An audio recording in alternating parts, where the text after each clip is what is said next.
the Instructor podcast with Terry Cook, talking with leaders, innovators, experts and game changers about what drives them. So welcome back to Season 5 of the Instructor podcast. As always, I am still your splendid host, Terry Cook, and I'm delighted to be here and even more delighted that you have chosen to listen. Now, whether you're a fan of the show from day one, whether this is your first time listening or anywhere in between, I just want to take a moment to thank you for listening, thank you for your feedback, thank you for your support, and just generally say thank you. It is very much appreciated. But I am going to continue to endeavor to bring you the best content I possibly can. So every episode, I'm going to be speaking to experts, leaders, innovators, and indeed game changers to look at ways that we can improve your driving school business and potentially make you an even more awesome driving instructor. And that does not change today. We're kicking off season 5 with an excellent episode featuring the marvelous Sarah Hall. Now, Sarah Hall has been a driving instructor for about a year.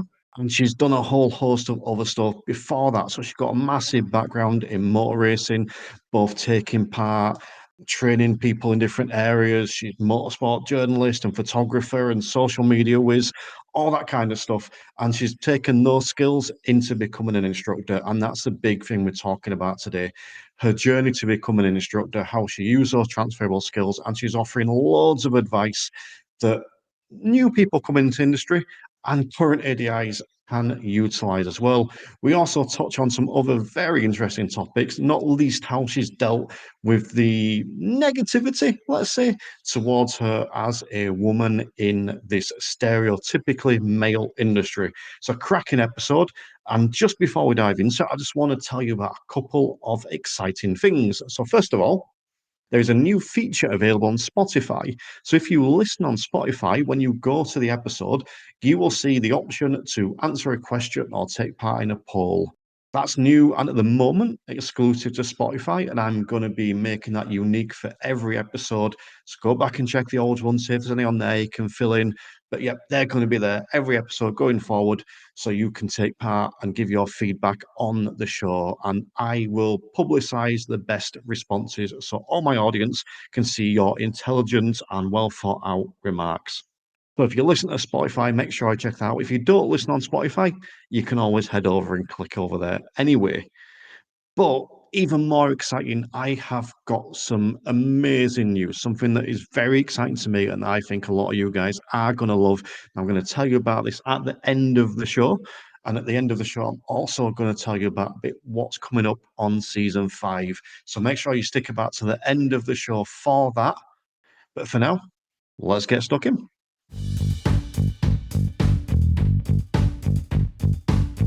And we're now joined by, let me get this right, stunt driver, precision driver, motorsport, social media mogul, motorsport photographer, globetrotter, driving instructor, and now Ford Cup Championship racer, Sarah Hall. How are we doing, Sarah? Hi, yeah, I'm great. How are you? I'm not bad. Did I miss anything off that list, like what, McDonald's or anything like that? Or? Probably did, but we won't have all the time in the world to talk about all the things I've been up to. Fair enough. Okay, so I what I got you on today, I want to speak about a few things. Well, there's all sorts I want to talk about, but primarily your sort of transitioning to driving instructor and how you found that first year coming out, from your background. But the first question I like to ask everyone when they come on the show is around the tagline of the show. So I speak to leaders, experts, innovators, and game changers, and I'm just wondering which one or ones of those you would consider yourself. Well, considering as people we're always self-critical and don't like to speak highly of ourselves, it's a difficult question. I'm going to go for game changer, not strictly focus on the ADI side, but just because I've got a bit of an unusual background compared to most instructors, so I'm going to go with that. Do you put expert in there as well, sort of around the motorsport side of it?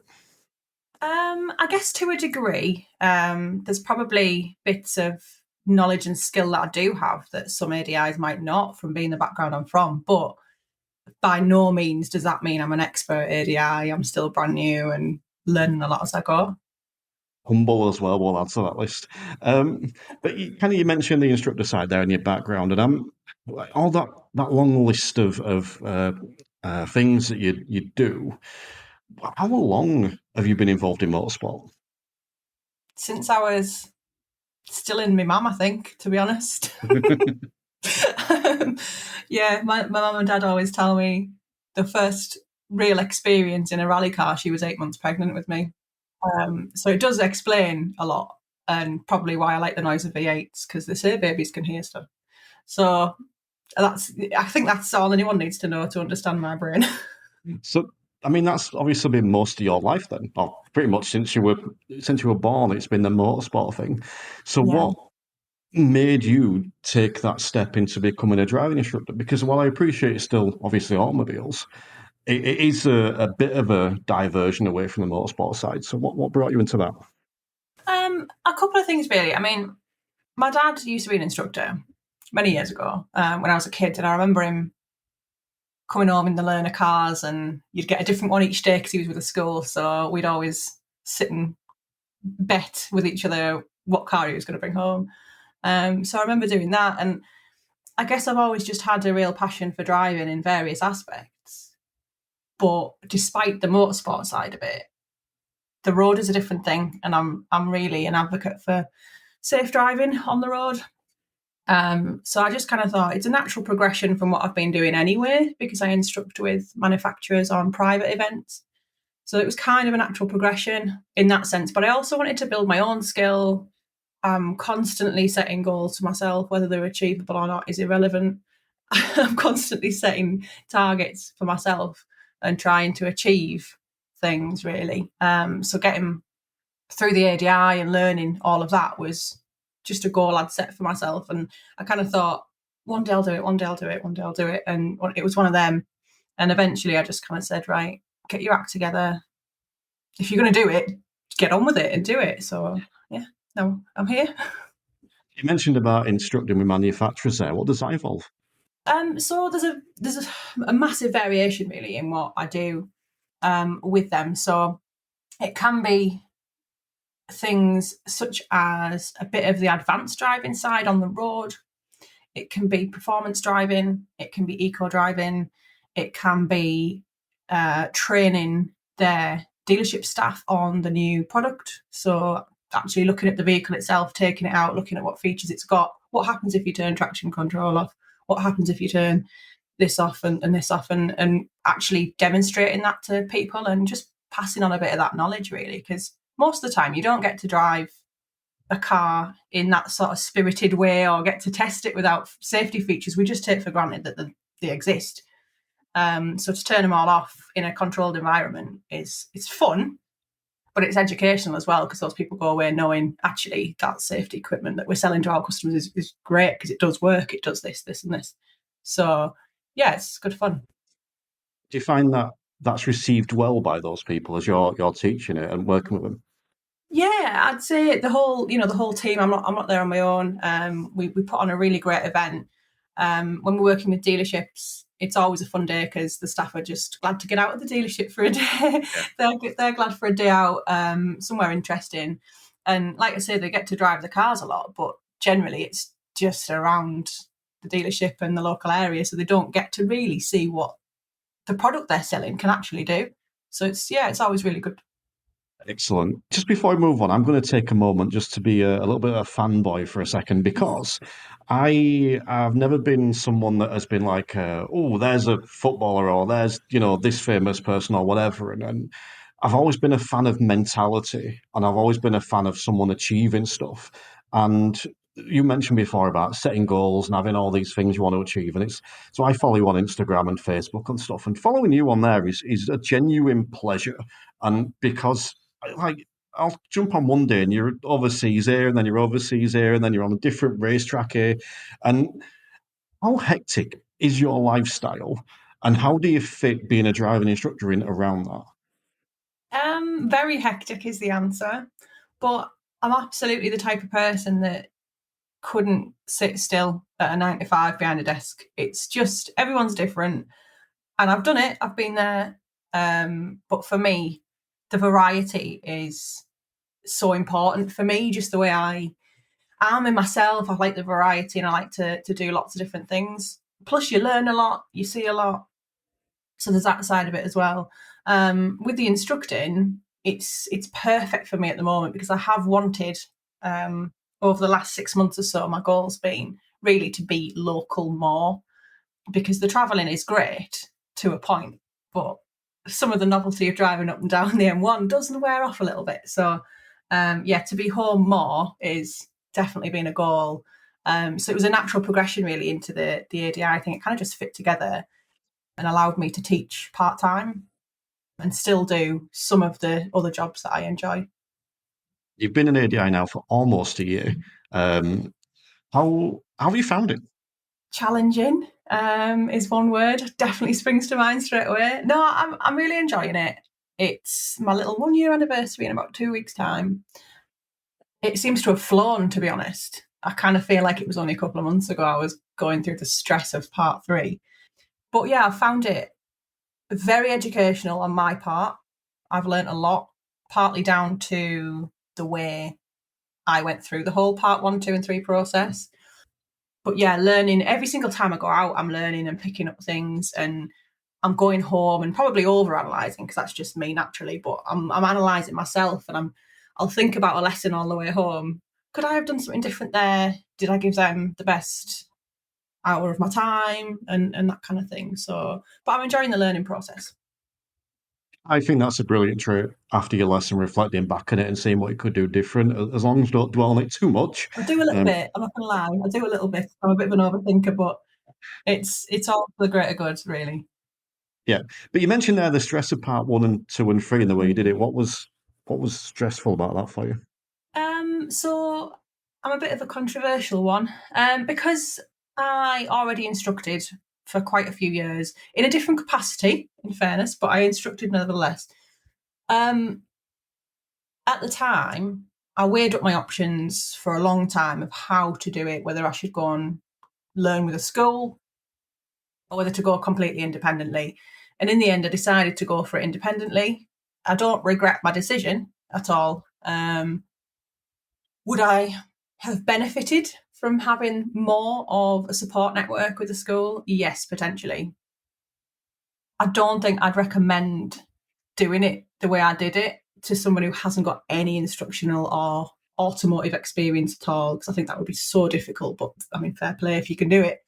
But yeah, I did it kind of by myself really until I did my part 2, and then I contacted a local audit instructor who was mega and really supportive and gave me some coaching before my part 3. But I still struggled with the part 3. I failed my first one on, I think, 2 points. So that was really frustrating.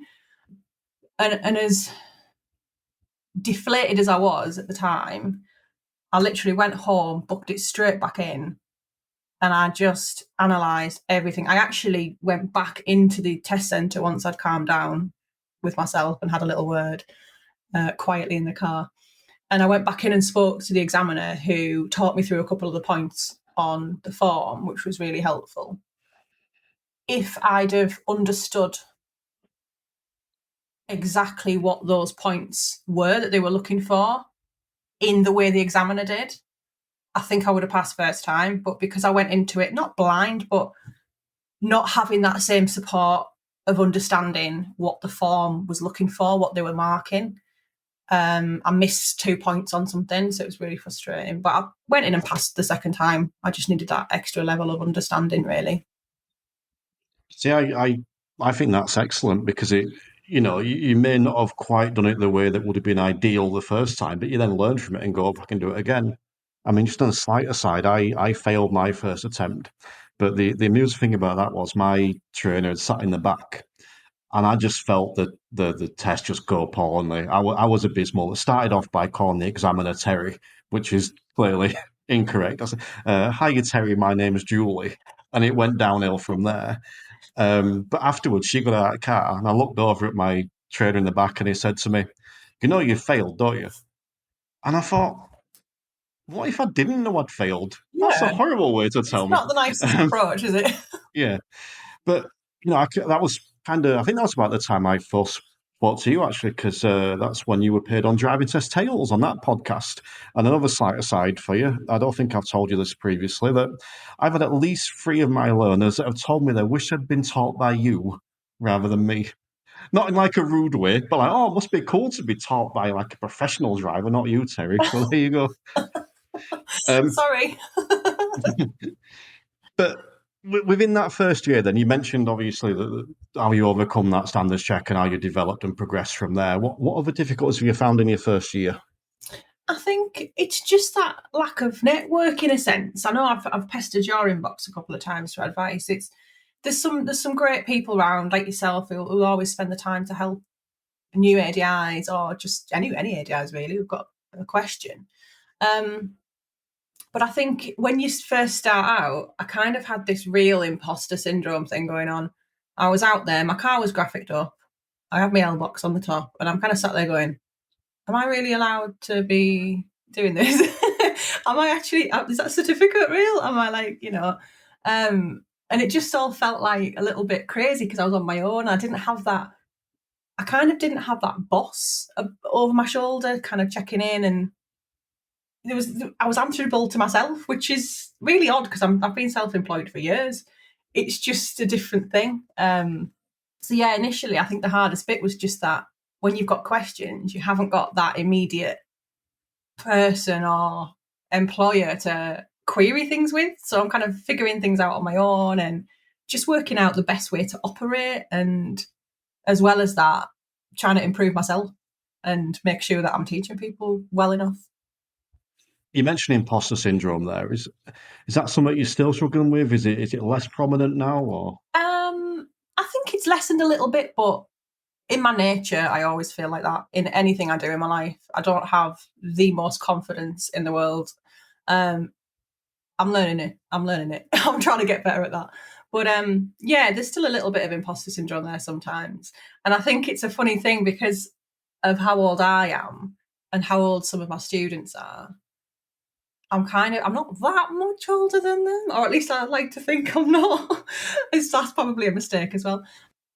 And so sometimes it is an odd dynamic when you kind of think, oh, this could just be like one of my pals. But actually they're looking up to me for information and guidance and stuff. So it's been interesting. I want to touch on that imposter syndrome just a little bit longer because I'm Mm. intrigued to know how you deal with it. Because I know it's something that a lot of instructors, it's something struggled with when I first started. So how do you deal Yeah. with that? I mean, most of the time I just sort of internally tell myself to shut up and just get on with it because you qualified, Sarah, what you're worrying for. But I think to me, it's not a bad thing. The day I stop caring is the day I shouldn't be teaching anymore, really. That's what I say to myself. I feel like this because I care, because I want to be good at what I do. So I kind of just give myself a bit of a reality check. And sometimes I'll doubt myself. I'll doubt the technique I'm using to teach someone. And Google is my best friend. If I'm in doubt of anything, the other day, one of my students was struggling to get the grips of a parking manoeuvre. And I left the lesson feeling a little bit deflated about it because I thought, I feel awful. I feel like she's getting stressed. What can I do differently? Because I feel like maybe it's my fault. Maybe I'm not explaining it properly. Maybe I'm overcomplicating it for her. And I actually spent half an hour. I had a little break between lessons, and I Googled and YouTubed. I can't tell you how many videos of other people teaching the same thing, desperate to find something different to what I'd said, thinking I'd missed something, and every single one was what I was saying. So I thought, right, stop worrying. You've got the information right. Maybe you just need to try a different approach with her, because everyone learns differently. So I kind of just constantly researching and looking up things, I think, just to make sure I'm like reassuring myself really that I'm doing it right. I like it. And moving away from the maybe some of the difficulties you've had, what's some of the successes you've had? What have you enjoyed about the job? I think my first two students going for the test and passing first time for me was just selfishly a relief. Obviously, so happy for them, and it was absolutely their achievement. They drove obviously brilliantly on the day, but to know that I'd had a hand in getting them to that point just felt so good. And the fact that must have done something right because they both passed, that was a relief. And yeah, one of my students actually, her test got cancelled the first time, as we're all probably very familiar with, due to various factors. And the rebook was a date I was actually working outside of the country. We couldn't change it for whatever reason, so she ended up, very luckily, she's got her own little motor and her parents took her for the test. So I was in Albania at the time with no signal, and all I could think about was this girl going for a test. And I was just thinking, I hope she's all right. I hope she passes. I can't wait to get signal and hear, because I was in the middle of a mountain somewhere, just desperate to get signal to try and find out if she'd passed. And when I did get signal, I just got messages through that she'd passed and a little picture of a certificate, and she was just so happy. Yeah, so that was a really nice moment. What were you doing in Albania? So I was on an expedition with the BMW GS Trophy. So it's an off-road bike competition. I wasn't riding a bike, don't worry. I'm not quite at that level just yet. But basically I was support crew. So there's a new off-road vehicle, which is the Ineos Grenadier, and we were driving those around as their debut outing, really, which is some hell of a way to do it. Yeah, for major off-roading. Yeah, stuff like this fascinates me. You know, you pass your test to become an instructor. You're on an expedition in Albania with BMW, and you've still got imposter syndrome. You know, it's I find stuff like that fascinating. But I think I need some I, therapy. I want to ask you for some advice. So you've been in the job a year now. Yeah. So you're still quite new. What would you say to someone that was maybe either considering coming into the industry or maybe just about getting into it, someone at that sort of level? What advice would you offer them? I mean, I'd absolutely encourage it. I think it's a great job. The joy is you can do it part-time if you want, like I am, or you can do it full-time. And I think there's a lot of work to go around. I think I would probably advise them of the challenges relating to, test availability and that sort of thing. Because I think going into it, it's good to understand what you're going to be facing with all that. And I wouldn't say 100% of the time, but generally I would say find a decent school, do a lot of research, speak to other people online, or if you've got a local driving instructor sort of social group, do a lot of research into the different schools and try and find one that's got, really good personal recommendations would be the best way. Because I know there's a few, I couldn't name names, I wouldn't, but there's a few people online who've mentioned some not great experiences and they're not being very supportive schools. So I think do a bit of research into that and find one that's decent, and you'll have no bother. You mentioned there about sort of waiting times around tests and stuff. Was that something you were aware of coming into the industry, or did that take you by surprise? That took me by surprise a little bit, yeah. To be honest, because I'm teaching part-time, I'm not yet having a huge problem with that because I don't have that constant stream of tests just yet, although it's going to start getting a little bit busier because obviously I've been teaching people for a while now. The first couple have passed and now I'm going to be feeling the second batch coming through. But yeah, I'll kind of deal with that when it comes. Was that a bit of a shock to the system, actually, seeing that waiting list? Yeah, a little bit. It's just, I guess we just didn't expect it. If you're not in the industry or you've not had a child learning to drive or whoever in your life learning to drive at that time, you just don't know about it really. And the fact that the media keep saying driving instructors are on strike, and I'm like, all right, do I get a day off? Because they keep getting that wrong. It's the examiners, not the instructors. That I think people just don't expect that that's the case. And I think it's interesting, you like the perception from the outside looking in compared to the inside looking out. So I think there's two things I kind of want to ask you about that. So first of all, your opinion on the actual job.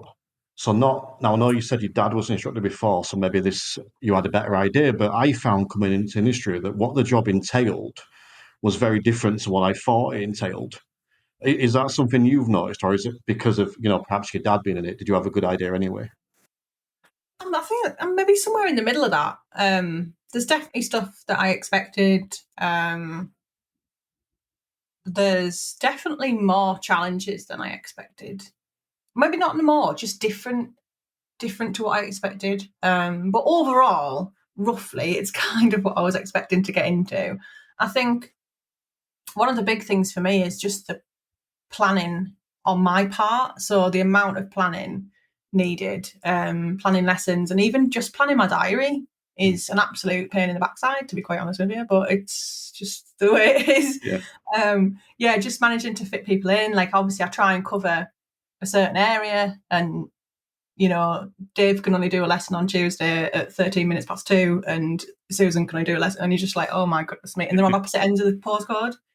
So that organisational factor is a little bit of a more of a challenge than I expected, but I'm on top of it now ish. Yeah.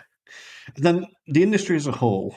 So since coming into the driving instructor industry or profession, what's been your take on it? Whether that's like the instructors, the DVSA, the online presence, which is something I talk about a lot. How have you found the industry as a whole? I think it's a mixed bag, really. I mean, I was actually super nervous for taking my first student to a test, and not for her, for me, selfishly, because up until then, my main point of contact with other instructors has been online. And I don't think it's instructors per se. I think this is how the online world works. There's some right chewy people about in there. Yes. And they're just, it's a weird online presence thing. And it's a kind of keyboard warrior syndrome. It's just odd when people are asking genuine questions and asking for help. You'll get people put snarky comments and really like shitty comments. And I just think there's just no need for it. But that for me is very difficult. I've been put off posting for advice because fear of repercussion, basically, just from asking a simple question. So going into the test centre where it's silent in the waiting room and you've just got nervous students who aren't talking and other instructors who are all glaring at each other thinking, I don't know you, I haven't seen you before. And I was dreading going in there, but actually it was a lovely experience. It was absolutely fine.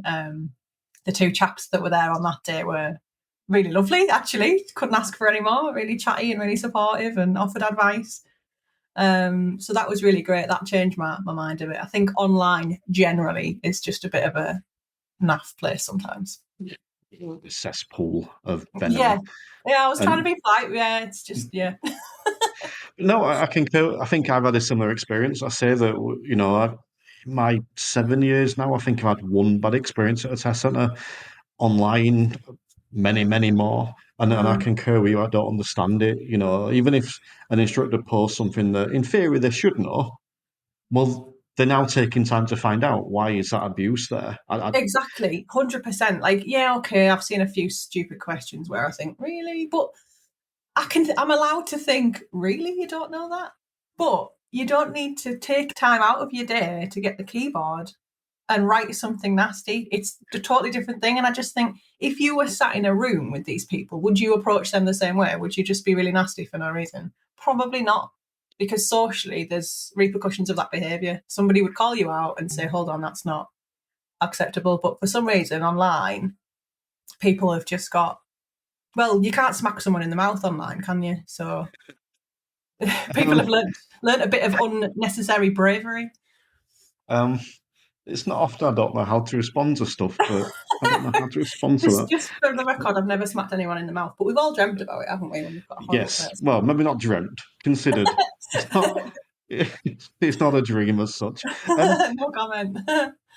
But I'm with you. There has been times when I've wanted to post, especially sort of pre this podcast, when I was on an awful lot less confident, and I've been reluctant to. And I think that you've taken a different approach to me, because my approach was I'm just going to hide over here in my corner and not speak to anyone. But obviously, that's not the right approach. So, what would you suggest to someone, again, maybe new to the industry, it's just come in, sees all this venom online? Where could they go for help? Where have you gone for help? Does that make sense? Yeah, I think finding a local instructor that's willing to support you is a really good avenue. I'm not saying that's don't do that on its own. If you for whatever reason not with a school, or if you're with a school and you feel like you're not quite getting enough support, yes, there's a million videos online, there's a million books you can get, and they're all really, really valuable. But books don't answer your questions directly, do they? And I think sometimes you just need that person, a human to speak with. I think online it can be a really good forum. There's a lot of amazing instructors online and who are very, very willing to help and offer advice. I think even just, I've just been listening to your podcasts, to be honest, so I'll give you a little plug.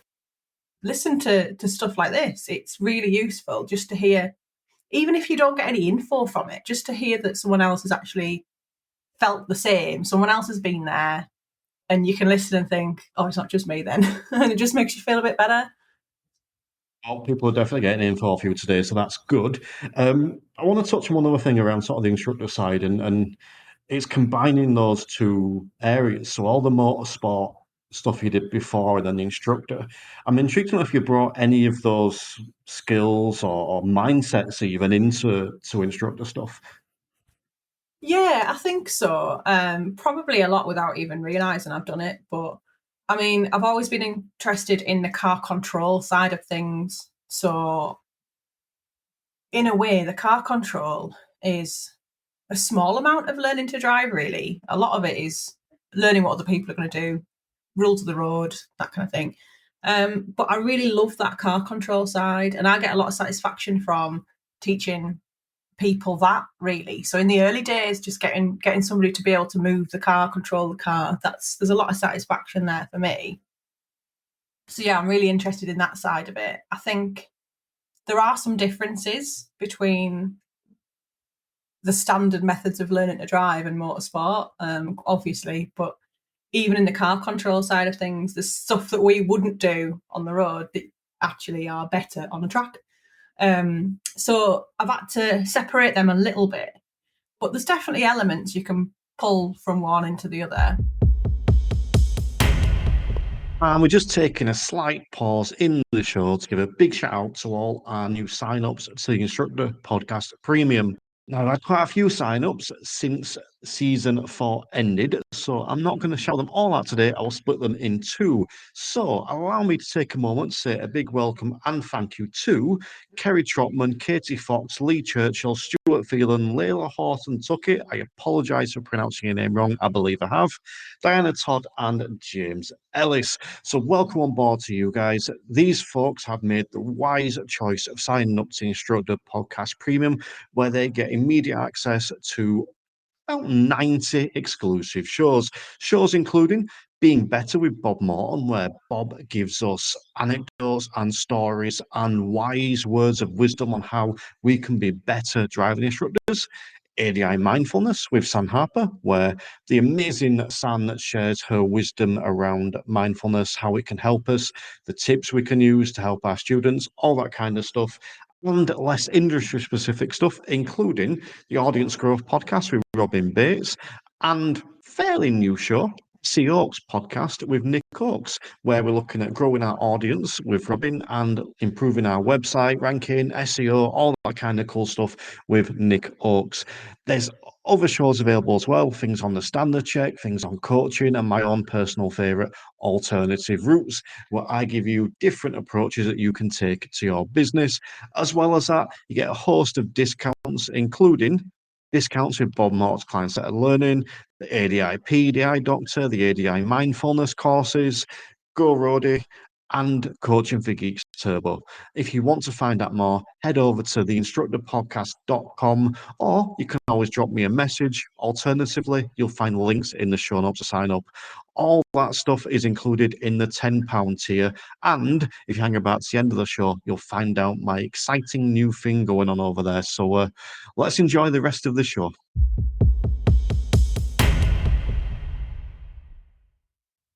All right, so I want to ask you a bit more about the motorsport side of stuff, because I know that this season you are taking part in the Focus Cup Championship. So do you want to tell us a bit about that? Is this your debut on that? It's my debut full season, yeah. So obviously always been into motorsport and put myself off getting my race license. I don't really know why. Just talked myself out of it. Can't do it. Won't be good enough. That usual old chestnut. Basically, when COVID happened, professionally and personally, it was really one of the lowest points of my life, to be honest. I lost all my work overnight being self-employed, felt very, very lost. And we lost a friend to COVID and various other things happened at the same time. So it was just a really challenging year, really. And after that, I just thought, why are you talking yourself out of stuff? I always make a little at New Year time, sort of when I'm off a couple of days over Christmas and New Year, I make a little list of goals for the year ahead. So I don't really do resolutions. I just do things that I'd like to have achieved by the end of that year.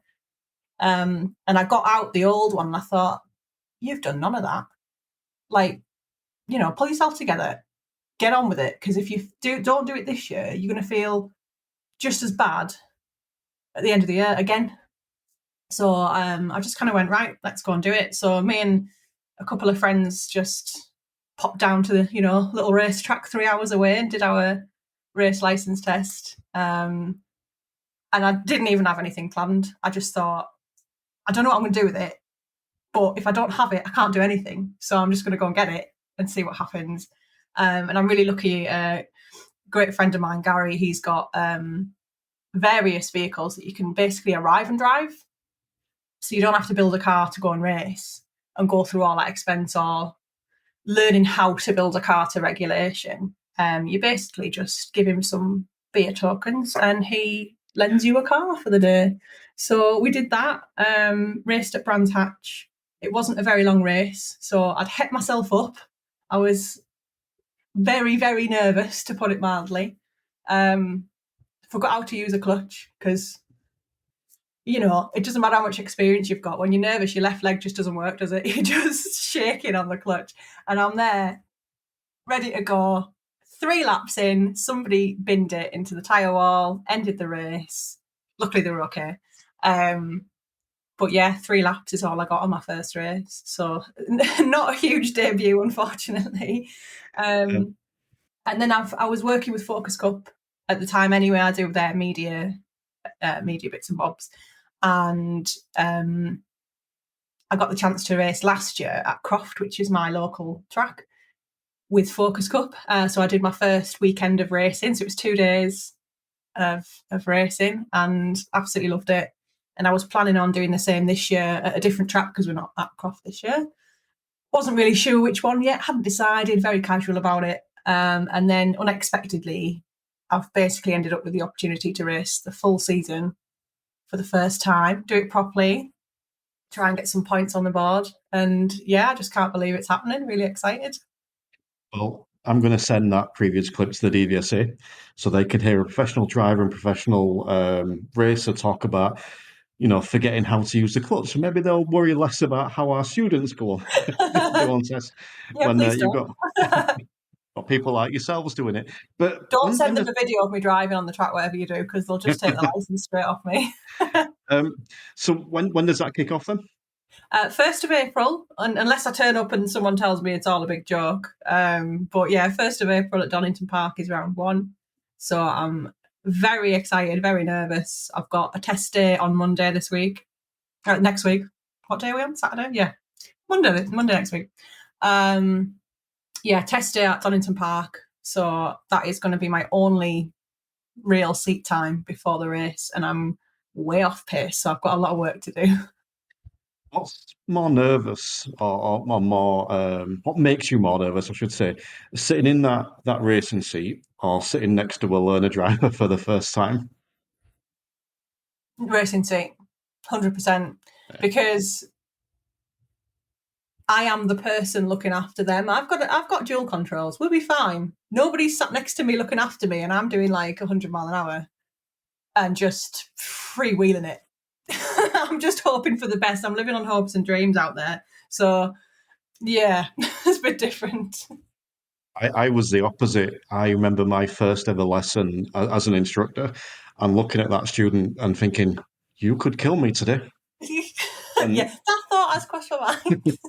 Coming back to the driving though, I believe you're kind of following yourself. You're doing a vlog of your tracks. Where can people find that? Yeah, so my YouTube channel is Sarah Hall Motorsport, and I'm going to be doing it on there. I'm going to, in between races, so there's a time constraint, but I'm going to try and make it happen. I'm going to try and do an episode per round, or per race weekend, because some of them are doubles. But yeah, that's what I'm going to try and do, and have a bit of information and background, behind the scenes and stuff about racing, really, and just how you can get into it. And I think a lot of people have got questions, because it seems like a bit of an unobtainable hobby, but I mean, it's expensive. That's the worst part. But other than that, realistically, anyone can do it. If I can pass my arts license, anybody can do it. It's quite easy. And yeah, hopefully I'll be able to just entertain a couple of people on there with what happens behind the scenes. And we all have such a laugh as well. It's really, really fun. The championships are a really lovely place to be. So hopefully it's a good watch. Well, you are officially now a friend of the Instructor podcast. So if there's anything we can do to promote that, let me know. Thank you. But I also want to touch on the fact that, and this may come as a surprise to you, but you are a woman, and Ooh, yeah. in in a stereotypically male sort of environment. And I know that there's been some, at least local press coverage of you recently, kind of highlighting that fact. And is that something that's almost lost on you? Is that something you're aware of? Is that something that you're drumming, sort of beating the drum about specifically, or? Um, I've always been aware of it, in a sense of sometimes you do get treated differently. Generally, and especially with like focus cup and motorsport, 100% doesn't matter who you are. They're welcoming regardless. They've got other women racing in the championship as well. In the general automotive industry, however, that's where I've experienced some challenges with it. I mean, generally, I just let comments go over my head. I don't really care, and there's not much people can say that I haven't heard. I've worked with cars since I left school, so there's yeah, not much new that someone can say to try and annoy me. But it does wear you down a little bit sometimes when it's constant and it's the same old jokes. You just think, like, just get a new line. At least try something unique, mate. If you're going to try and insult me, come on, just choose something there that you've actually thought of yourself. But generally, motorsport wise, it doesn't really matter. We all put our helmets on. It doesn't matter at the end of the day. We all look the same, don't we? It's all just about going out and having some fun. Yes, but I want to touch on that a little bit because we spoke about the Yeah. social media stuff before and about some of the negative stuff specifically with driving instructors. And I don't think I'm misremembering this, but I'm pretty sure you posted the other day showing some bloke, bitching about you being a female driver or whatever. And it's like, how do you deal with that? And what advice would you give to other people? Because, and I suppose specifically women in this instance, but like you said, it's tiresome. How do you keep going when that's something you're facing? It is tiresome. It's really tiresome. I posted the other day because I got a little bit frustrated with it all, but it was International Women's Day, as you might well be aware. And I just thought it was appropriate. The article came out the day before, on purpose so that people could read it. And they were just trying to give a little push to women doing something a little bit different. So I felt the article was really well timed. And yeah, there was a few comments. It's always interesting though. The comments were made under the article itself on the website rather than on Facebook. So the people had usernames rather than their name or their profile, which is you make your own mind up whether that's relevant to the comments they made. But yeah, there was a couple of comments, and some of them are meant in jest. I know they're not from a bad place, but they are exhausting. And you just think, well, all you're doing is feeding this narrative that women are terrible drivers and blah blah blah. And to me, it's damaging. I know it might just seem like an innocent joke to most. And yeah, I mean, I'm the first person that can laugh at myself. I'm always taking the mick out of myself, and I like to think I'm not really big-headed or anything.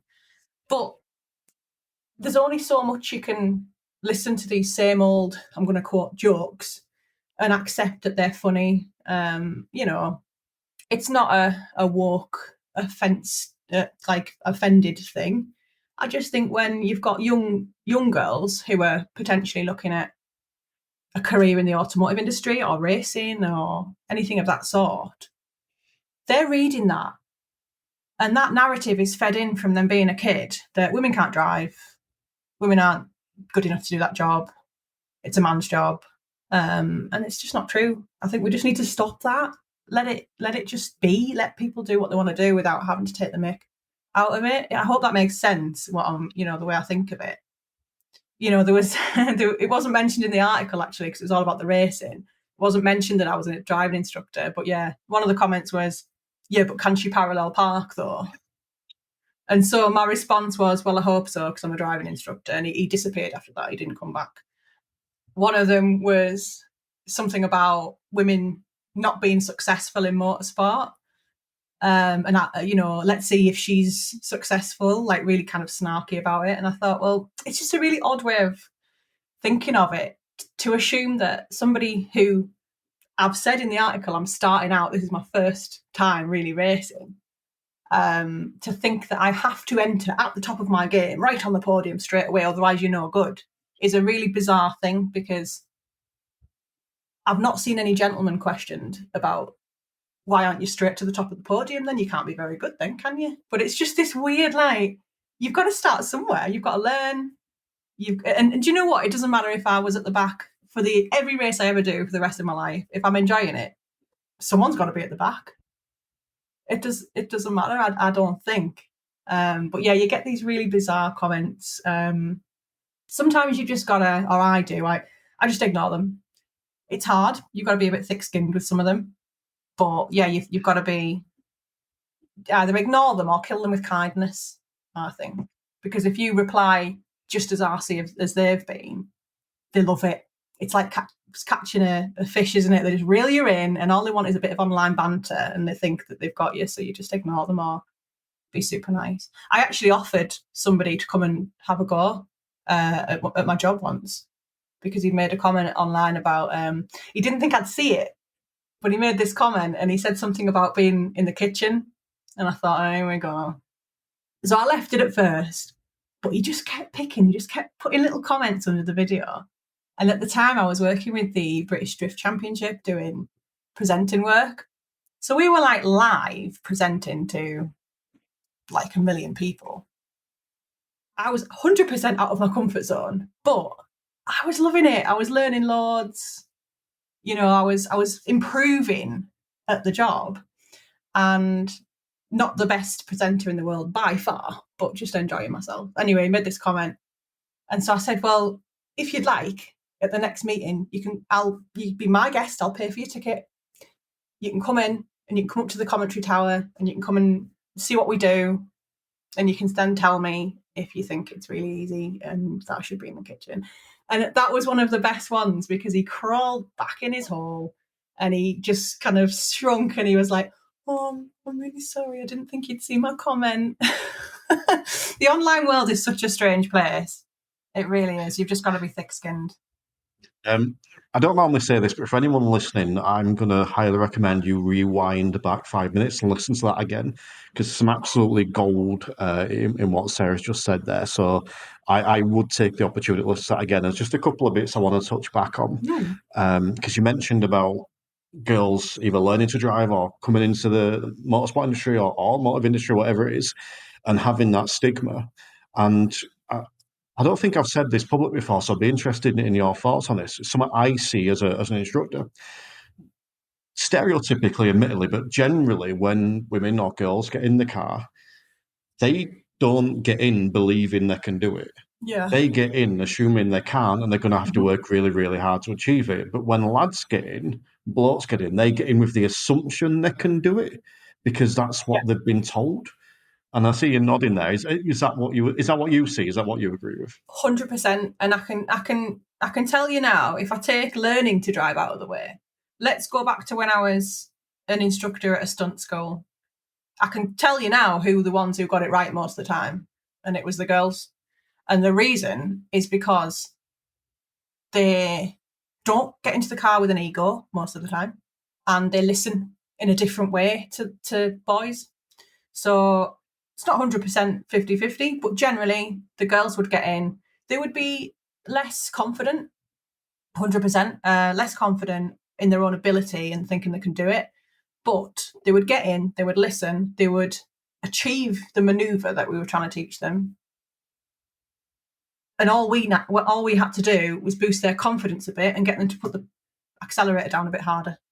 Whereas generally, the lads got in with a little bit of ego, and the ego got in the way of them listening to the instruction, because in their head they had this mindset of, I'm going to be really good at this. And there's absolutely nothing wrong with confidence, but you've still got to accept that instruction from somebody who is teaching you something you don't know. There is an element of that with learning to drive, I think, as well. But it is a frustrating concept. Cars have always traditionally been a male hobby, and I accept that. That's just the way it is. It's the same with some female-related hobbies, but it's 2023. It's not 1943. Times have changed a bit, and it used to be a case of the men went out to work, the men drove the cars, women stayed at home, because, to be honest, back then you could survive on one income. I think everyone knows at the moment and probably feels it. We can't do that. We can't survive on two, never mind one. So things have changed. Women didn't need to drive. So it was always traditionally a male thing. But times have changed, and there's absolutely no difference between a woman or a man driving. Women are kind of still instilled for some reason with this concept that we're not going to be very good at this. Boys are better. I can't count how many pictures of curbed alloy wheels I saw on International Women's Day, all shared by men taking the mick out of International Women's Day. And yeah, okay, it's just a bit of a joke. But again, if this is what young girls are seeing constantly, and boys, they're going to assume that this is the way the world is still. And I do think it's a little bit damaging. I think we should just pack it in. I think I agree with everything you're saying. I think that, it's only a joke if the person on the receiving end finds it funny. I'm also a bloke, and I'm human, and I've developed over the years. And I think back, I'm a very different person to I am now to when I was 20. I would have been a lot more likely to make stereotypical sexist jokes when I was 20, thinking they were funny. Yeah. But the thing I'm seeing now more from the younger lads is they're not making as many of those jokes. It tends to be people my age that are doing that crap. And it is crap, it's nonsense. And I'm fascinated by this stuff. And just a little stat for you that you might find interesting. I might have these numbers slightly off, but it's something like 23% of instructors are female. So there's like 75% are male-ish. But 55% of my listeners are female. Interesting. It is. And I don't think it's anything to do with me, anything like that. I read that as the female instructors are more keen on their personal development. And I'm probably going to get some hate for saying that, but that's how I interpret it. When you've got that split in the gender of the instructors, but that's not representative in the listeners of the podcast, which I find fascinating. But do you think that, I don't know quite how to word this question, but I'm going to try. There should be more women in motorsport and in instructing and that side of it, or not necessarily the expense of men, but do you think that it should be a greater mixture? I do, yeah. I think I'm always an advocate for encouraging women to get into the industry, because I'm passionate about it. And I know there will be other women or young girls out there who are considering it, would like to do it, would be really good at it, but don't have the confidence to do it, whether that's their own self-confidence or whether that's the influence of people around them that suggest they can't, or the way society says cars are for boys and all that kind of nonsense. I think we don't need to force an equal playing field. We don't need to force it to be 50-50 split. What we need to do is just encourage anyone who wants to do it, whether that's ADI, whether that's racing, or any other job involved in the motorsport industry. We've got female mechanics at Focus Cup. They're just part of the team. It's irrelevant, whether they're female or male. And to just encourage people to do that is enough. We don't need a forced split 50-50. It just needs to be let's just be inclusive of people.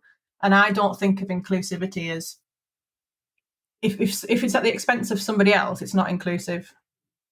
Inclusive just to me means it's equal opportunity for everyone that wants to do it. And I think there's a lot of females out there who would want to do it. So I think there should be more, and there probably would be if the narrative changed a little bit. But I never think it would be a 50-50 split. I think you're always going to have in this industry more men, just because generally more men are interested. It's just the way it is. Same with racing, same with various other jobs. I'm probably sure there's more male bricklayers than there are female bricklayers. But that doesn't mean that people shouldn't get the opportunity to do that job if that's what they want to do.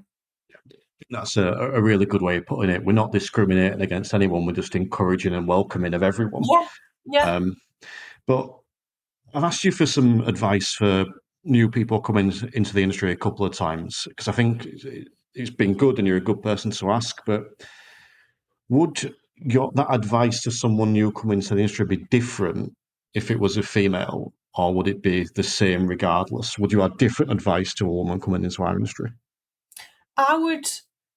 I think I'd give them the same advice. I'd be very careful about what I said because I like to be realistic. And I can't hide that there may be a bit of sexism somewhere along the line. But I don't want to give someone the mindset that is how this industry is and that's what you should expect, because I think that's equally as damaging as well, to just assume that it's going to be a sexist environment.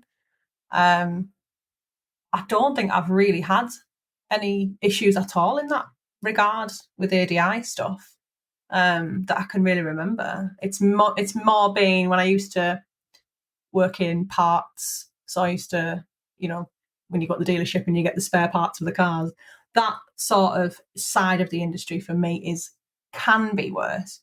But generally, no, I think I'd give them the same advice. And if it was a woman who did come to me with a query of like anything that was remotely sexist, I know what I'd tell her, but I can't say that on a podcast. I'll edit the next bit out. All right. You mentioned a few times throughout the podcast about goals, whether it's for the racing or instructing or life or whatever. But I'm keen to know, what are your goals for racing for the I keep forgetting what it's called, the Focus Cup Championship. Yeah. Well, because it's my first season out, this is really going to be the only time I've had consistent seat time in the car, and that's really, really important with racing. It's not just driving fast on the road. It's you're pushing the car to just about the edge of its limit and your mental limit of what you can do. And it is difficult, or it can be difficult, especially when you're starting out. And I think my issue is because I've started late in life, if you like, really, compared to most kids that get into racing young. So for me, I've got to get over like a mental blocker. Because in my head, I'm hurtling towards a corner and thinking, if I crash, this hurts. But you can't think like that. So I've got to get out of that mindset because it's stopping me from going as fast as I should be. So there's definitely a mental side of it, which for me, I want to overcome that a little bit this year, because that's the only way I'm going to be able to improve my lap times, is to improve my mental state within the racing.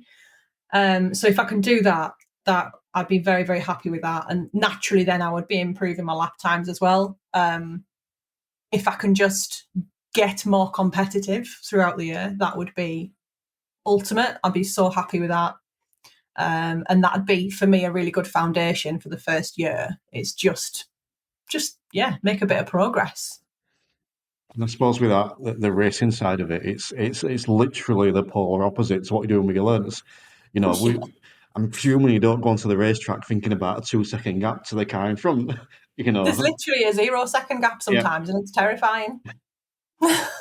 Yeah, there's a reason I don't do it. There's a reason that's one of them.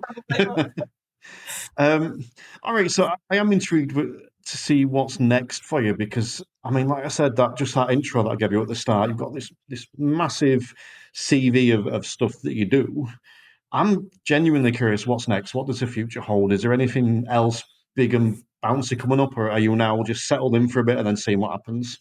I mean, I'm fairly settled for this year at least, because obviously I wasn't planning on doing the race season. So that's going to take up a lot of my time this year, and a lot of budget potentially as well. So I would really like to do my bike license. I did say I was going to do that this year, but realistically, I'll see, because obviously I've got a lot on now, so it might have to reluctantly be moved to next year. But I'd love to do my bike license.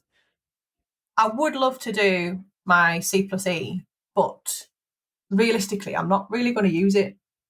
I only want it because I can. So that's definitely not at the top of the list, but I'd love to do it because I got my C last year. So bike, I'd love to do, and then realistically after that, motor racing if I can, and just get some more seat time with that and try and progress. But I'm always quite open. If I find any other goals, then I'll put them on the list. And I think we're going to finish with the most important question, which is, what is the ultimate driving song? What song is going on to the Instructor Podcast Spotify playlist? This has stressed me out most, this question. So I have such a weird eclectic mix of music. So I went through in my head and I said, right, what could I choose? Any sort of rock music is just cool, isn't it? Anything that is on GTA 5 is on my playlist. But it's a feel-good song. It's a bit cheesy, but it's to do with cars, and it's feel-good, and it's uplifting. So I thought, right, I'm going to choose this one, and hopefully you know what it is. It's off Cars, the movie, and it's Life is a Highway. Life is a Highway. It's just good, and if you don't like it, then it's just, yeah, tough. Dude, I've not listened to that for many years, so I'm quite Do looking it. forward to getting that back on. Yeah. All right, well, thank you for joining us today. Do you want to tell people where they can find you, where they can follow you for more Sarah goodness? Yeah, so if you want to follow anything to do with the ADI driving school, it's Teesside Driving Academy, and that's on Facebook and Instagram. And Facebook, Instagram, and YouTube, Sarah Hall Motorsport is obviously all of my racing stuff. Awesome. Well, thank you for joining us. It's been an absolute pleasure. Thank you. It's been brilliant to catch up. Speak to you soon.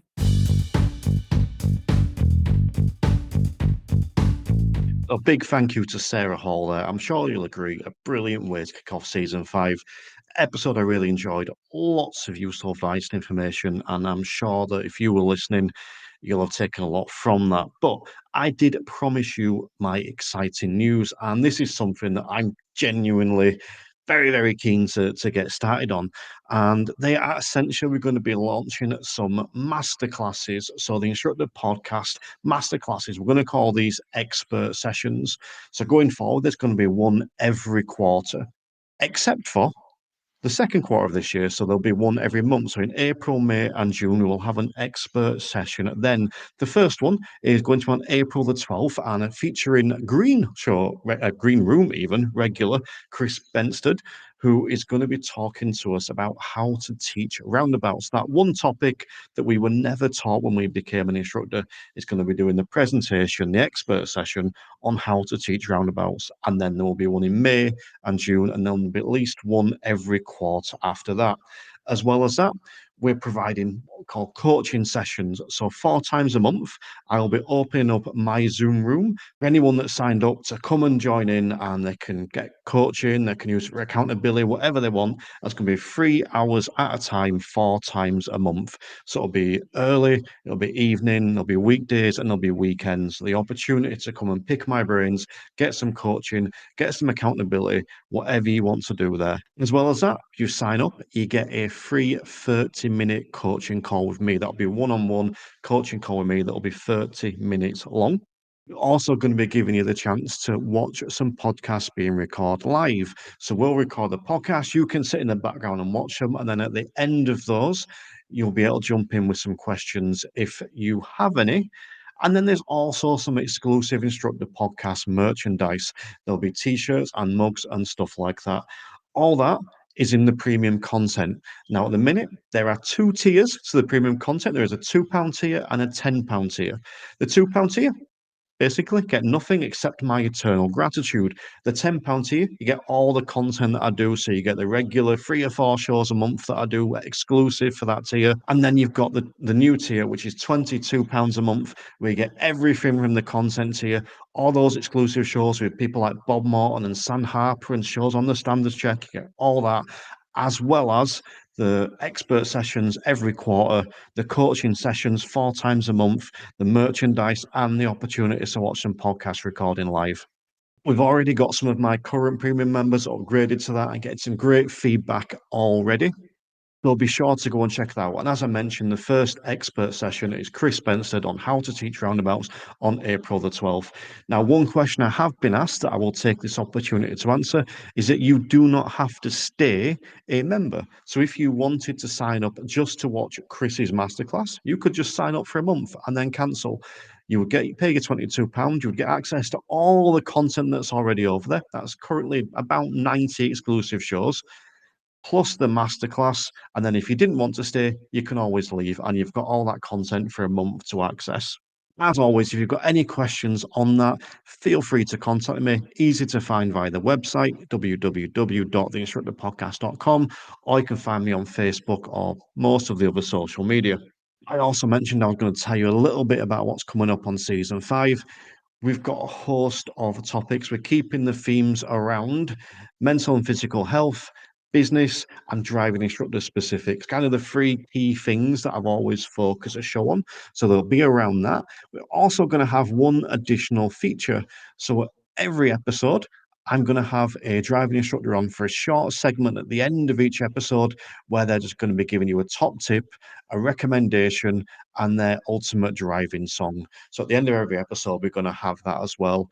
Now, if you want to be that driving instructor, because there are a few spaces left that haven't filled in yet, if you want to appear on for that short segment, then get in touch and we can arrange for you to get on as well. But for now, I'm going to love you and leave you. I hope you've enjoyed this first episode. And remember, if you're not enjoying your driving lessons, you're doing it wrong.